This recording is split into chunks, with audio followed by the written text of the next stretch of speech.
वो समझेंगे कि शिपिंग लाइन, देखिए शिपिंग लाइन एक स्टाफ को रखता है काम करने के लिए, पर इनके स्टाफ ऐसे हैं कि ऐसा लगेगा जैसे कि ये प्रधानमंत्री हो चुके हैं और बस इनको ये शिपिंग लाइन के ऑनर खुद ही बन चुके हैं।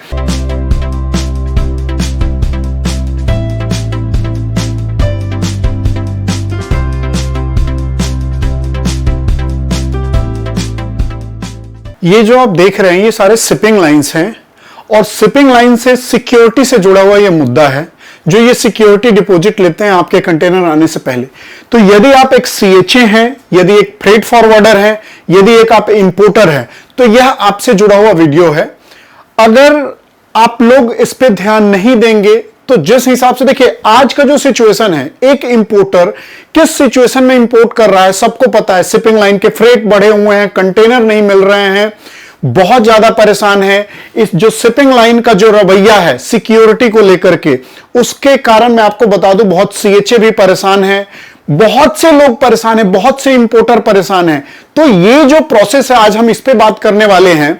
तो ये जो आप देख रहे हैं ये सारे शिपिंग लाइंस हैं और ये शिपिंग लाइन जैसे ये देख रहे हैं, ये शिपिंग लाइन हो गया, ये सीएमएस सीजीएम भी शिपिंग लाइन की कंपनी है, इमिरेट्स भी और एचएमएम भी। जो इंपोर्टर है, जो सीएचएम, सबको पता है, जो नए हैं मैं उनको बता रहा हूं। तो ये सारे देखिए, ये सारे जो हैं वो शिपिंग लाइन है और 90% जो शिपिंग लाइंस हैं वो चाइना के हैं।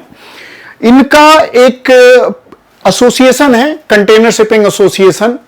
और ये लोग का क्या है कि यदि आप कोई कंटेनर इंपोर्ट करते हैं, या 20 फीट कंटेनर हो या 40 फीट कंटेनर हो, तो उसके अगेंस्ट में सिक्योरिटी डिपॉजिट करना होता है कि इंपोर्टर करता है, या इंपोर्टर के बिहाफ पे सीएचए करता है, या इंपोर्टर के बिहाफ पे फ्रेट फॉरवर्डर करता है।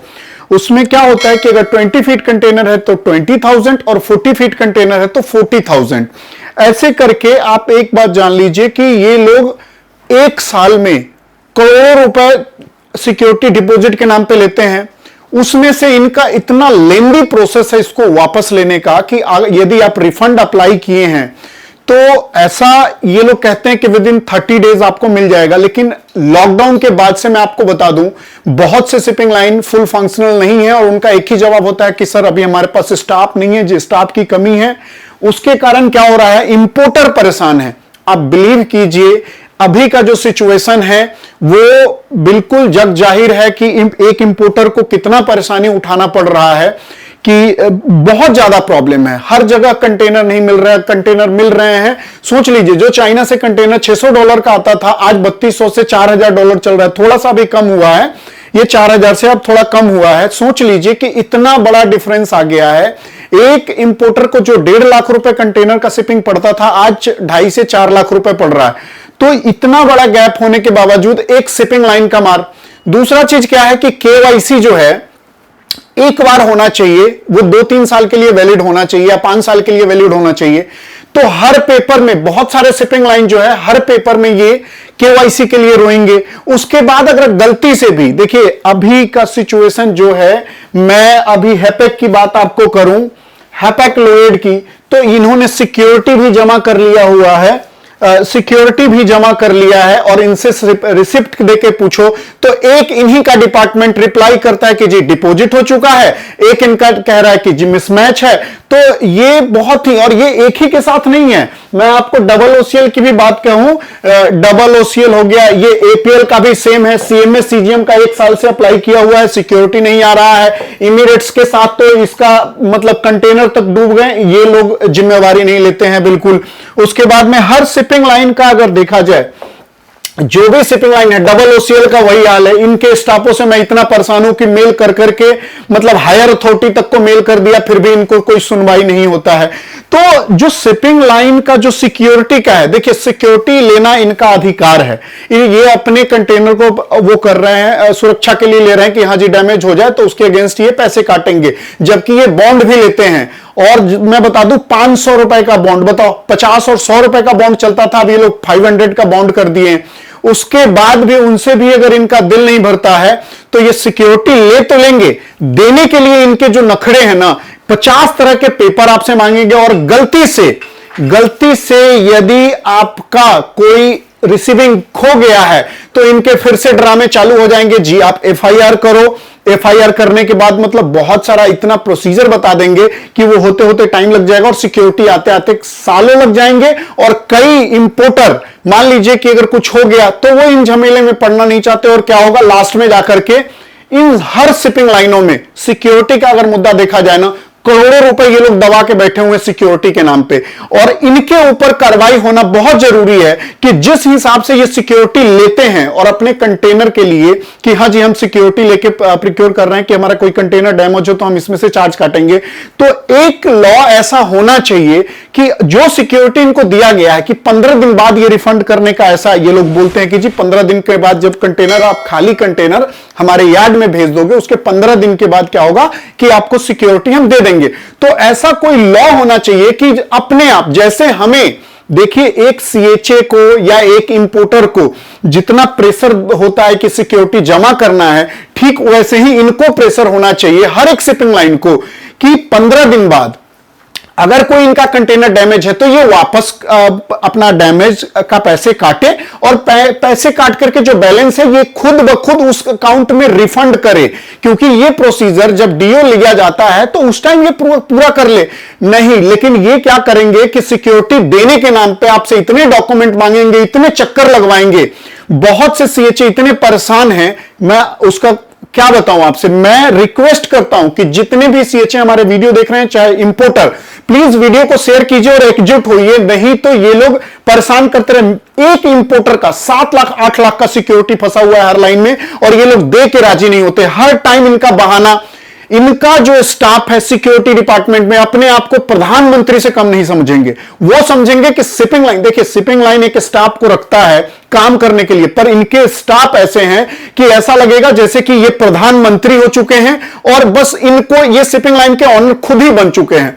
तो हर शिपिंग लाइनों से रिक्वेस्ट है कि प्लीज आप अपने रवैये में सुधार लाएं और नहीं ला सकते तो प्लीज ऐसे स्टाफ बैठाएं कि ताकि लोगों को असुविधा ना हो। तो 90% शिपिंग लाइन के स्टाफ इतने मतलब गलत हैं जिनको एकदम बात करने का तमीज नहीं है। और बिल्कुल आप देख लीजिए, जब कंटेनर आएगा तो आपको बॉन्ड देना है, केवाईसी देना है। आपके पास कोई किसी को फोन कर लीजिए, एक तो बोलेंगे ईमेल पे कीजिए, ईमेल का जवाब इनका लेट आएगा और एक एक सवाल, मान लीजिए बॉन्ड में कुछ भरना है, कोई भी कस्टमर सर्विस इनका नहीं है जो जवाब दे सके फोन उठा के सही तरीके से।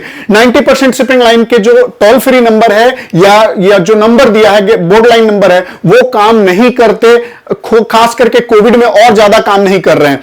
जो इनका मोबाइल नंबर दिया हो गया, मोबाइल पे भी 99% ये लोग फोन नहीं उठाते हैं, बस नाम के लिए नंबर होता है। तो मैं कंटेनर शिपिंग लाइन एसोसिएशन से रिक्वेस्ट करता हूं और यहां तक कि चाहे जितने भी कस्टम ब्रोकर एसोसिएशन है, चाहे वो चेन्नई के हो, दिल्ली के हो या मुंबई के हो, सब लोग को इससे मैं रिक्वेस्ट करता हूं कि एक होकर के कंटेनर शिपिंग एसोसिएशन से रिक्वेस्ट करें कि इसके ऊपर जो है अध्यादेश पास हो और इसके लिए कि जैसे 15 दिन पूरा होता है कोई भी इंपोर्टर या फॉरवर्डर या सीएचए जो इनको सिक्योरिटी डिपॉजिट किया है वो या तो 15वें दिन में यदि डीडी है तो उनके एड्रेस पे कुरियर हो जाए, या यदि इनका एनईएफटी आरटीजीएस है तो जो इनका चार्ज बनता है वो अपना चार्ज डिडक्ट करे और 15 दिन के बाद उनको वापस, हर एक इंपोर्टर को वापस चला जाए। लेकिन ये लोग जानबूझ करके ये ऐसा इसलिए नहीं करते हैं कि अगर इनको देना होगा तो पैसे वापस करना पड़ जाएगा। और 90 बहुत से केस में ऐसे होते हैं कि इंपोर्टर के सिक्योरिटी इनके पास ही पड़े रह जाते हैं। मान लीजिए सीएचए और यदि इंपोर्टर का कोई बीच में तकरार हो गया, वो किसी वजह से उनका काम हट गया, वो फिर क्या होगा, जितने सिक्योरिटी होंगे वो ऐसे ही रह जाएंगे। फॉरवर्डर में और इंपोर्टर में कुछ लफड़ा हो गया तो वो क्या करेंगे, फिर कोई सिक्योरिटी निकलता ही नहीं है। तो रिक्वेस्ट है कि देखिए इतने इंपोर्टर, सीएचए और फॉरवर्डर हैं, सब लोग को एक होना चाहिए और ये सिक्योरिटी के मुद्दे को बहुत ही हाईली लेना चाहिए। और ये केवाईसी के मुद्दे को देखिए, जब से एक ओडेक्स आया है काम बहुत आसान हो गया है, लेकिन उसके बाद भी इन लोग का ड्रामा, शिपिंग लाइनों का ड्रामा खत्म नहीं होता है जी। कभी ये कम है, कभी ये कम है। और एक चीज ध्यान है, चाहे पार्टी का $180 मतलब ये लगा लीजिए 10,000 का पेनल्टी ये ले रहे हो, एक डॉक्यूमेंट अगर कोई कम है ना तो ये डीओ रिलीज नहीं करेंगे। चाहे आपका 10,000 की जगह पे 50,000 का लॉस हो जाए, कोई प्रॉब्लम नहीं, कोई मर्सी नाम की चीज नहीं है शिपिंग लाइन वालों को। तो रिक्वेस्ट है कि हम लोग को एक होना पड़ेगा, और एक होंगे तो ये कानून भी आ जाएगा और ये एसोसिएशन के द्वारा हम पास भी करवा सकते हैं कि जैसे ये सिक्योरिटी के लिए हमारे ऊपर दबाव बना करके सिक्योरिटी लेते हैं, ठीक उसी तरह से ये सिक्योरिटी रिफंड करने के लिए ये लायबल होंगे। तो देखिए दोस्तों, हम लोग को जुड़ना होगा और जुड़ करके आवाज उठाना होगा। तो इस तरह के इंफॉर्मेशन के लिए आप जुड़े रहिए मेरे साथ और हमारा साथ दीजिए, ताकि हम इंपोर्टरों के लिए एक सॉल्यूशन लेके आ सके, ताकि जिनके सिक्योरिटी फंसे हुए हैं उनका सिक्योरिटी मिल सके। कई क्लाइंट हैं जिनके कई कई करोड़ों रुपए फंसे हुए हैं। तो देखते हैं हम आगे इस पे क्या अपडेट लेके आ सकते हैं। मैं बात करूंगा कंटेनर शिपिंग लाइन एसोसिएशन से, प्लस जितने भी सीएचए एसोसिएशन है उनसे भी बात करूंगा, रिक्वेस्ट करूंगा कि इस पे कार्यवाही जल्द से जल्द हो और सीएचए, इंपोर्टर और फॉरवर्डर सब लोग को इनसे राहत हो। आज उतना इनकम नहीं रह गया है कि लड़का एक, कई सीएचए या कई फॉरवर्डर, कई इंपोर्टर तो ऐसे ही जिनका बड़ा काम है वो इसी में लगा रखे हैं। आप बिलीव कीजिए, कई लोग जो हैं, कई जो सीएचए हैं, कई फॉरवर्डर हैं, वो इस वजह से काम नहीं लेते कि इंपोर्टर कहते हैं कि सिक्योरिटी आप जमा कराओ। तो ये सिक्योरिटी का जो मुद्दा है वो बहुत ही गंभीर है और इसका सोल्यूशन होना बहुत ही जरूरी है। तो जुड़े रहिए मेरे साथ, देखते रहिए इंडिया इंपोर्ट एक्सपोर्ट। जय हिंद, जय भारत।